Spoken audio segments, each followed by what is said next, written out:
Pour ne rien manquer, abonnez-vous maintenant. Sud Radio André Berkoff. Ça balance pas mal. Berkoff dans tous ses états, ça balance pas mal sur Sud Radio. Mais aujourd'hui, écoutez cela, c'est une femme qui parle et qui dit ceci. Je n'étais pas préparé à subir la violence d'un attentat terroriste, ni de surcroît à entendre le hurlement de ma mère m'annonçant que mon frère avait été décapité. Et ça, c'est Michael Paty, la sœur de Samuel Paty, cet enseignant qui, un certain jour d'octobre 2020, a été décapité par un jeune terroriste enrégimenté, fanatisé, manipulé. Et voilà, et elle dit, je veux maintenant, et je demande, dans une lettre ouverte qu'elle a adressée à Gérard Larcher et à François-Noël Buffet, le président du Sénat, elle demande la constitution d'une commission d'enquête parlementaire pour savoir ce qui s'est passé. Elle le dit, Michael Paty, elle dit, ça suffit, ce pas de vague, ça suffit ce relativisme, ça suffit cet aveuglement volontaire, ces petites lâchetés individuelles qui ont pour toile de fond notre lâcheté collective. Michael Paty, elle dit non à ceux qui voulaient éviter toute stigmatisation et amalgame, éviter les confrontations avec la violence islamiste. Et elle rappelle la maxime d'Edmund Burke, la merveilleuse maxime d'Edmund Burke, pour triompher, le mal n'a besoin que de l'inaction des gens de bien. Eh bien, quelqu'un qui a écrit un livre remarquable sur, effectivement, et nous l'avons reçu les derniers jours de Samuel Paty, c'est Stéphane Sinon, qui est producteur de télévision, qui est cofondateur de Néo et l'un des producteurs, évidemment, du Front Populaire, de la revue Fonds Propres avec Michel Onfray. Stéphane Simon, bonjour.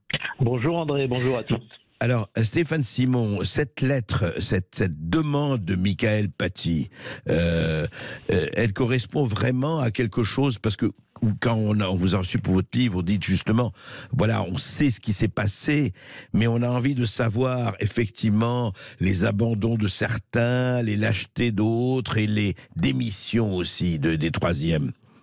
Ben vous savez, d'abord, je veux attirer l'attention sur cette lettre parce que c'est une lettre remarquablement bien écrite. Il faut dire la vérité, cette lettre, elle m'a emporté.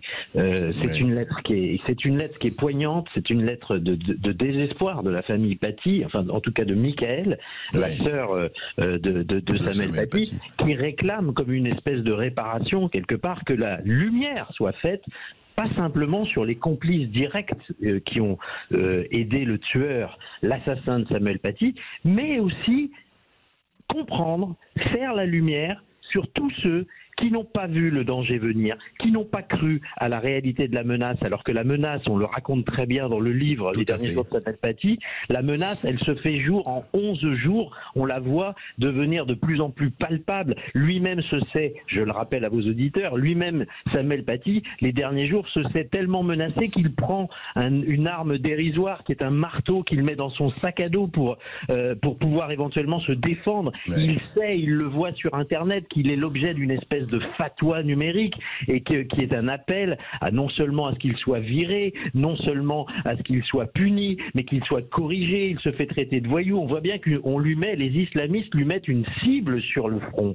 Et Michael Paty nous oblige à réfléchir à pourquoi l'État, à travers ses services, le renseignement, le ministère de l'Intérieur, pourquoi le ministère de l'Intérieur n'a pas réagi, n'a pas pris cette menace au sérieux, pourquoi l'Éducation nationale n'a pas été capable de protéger complètement le collège du Bois d'Aulne de Conflans-Sainte-Honorine. Ce sont des questions essentielles. Si on veut que cette mort ait servi à quelque chose, il va bien falloir qu'il y ait un examen de toutes les responsabilités. C'est aussi ce que l'on défend comme thèse dans notre livre. On dit il y a des erreurs qui ont été commises, des défaillances, il est temps d'en faire l'inventaire. Et c'est pour ça que Michael Paty, la sœur de Samuel Paty, demande à Gérard Larcher au Sénat d'ouvrir une commission d'enquête, enfin de créer une commission d'enquête sur tous ces manques.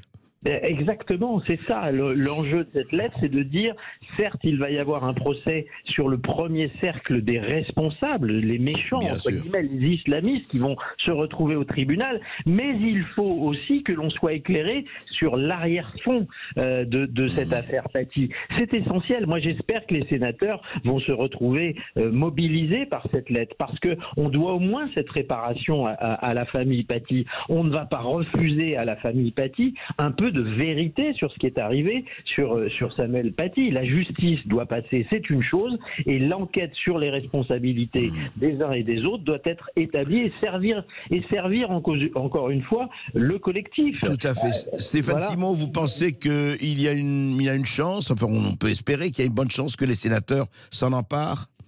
Je l'espère, je le pense. Je pense que le Sénat a la capacité de comment dirais-je, de rassembler des énergies de tous bords pour qu'il y ait un peu de vérité sur cette affaire dont on fêtera le triste anniversaire des 3 ans au mois d'octobre prochain. Je pense que aussi on est dans une capacité aujourd'hui d'analyser à froid ce qui s'est passé, si j'ose dire.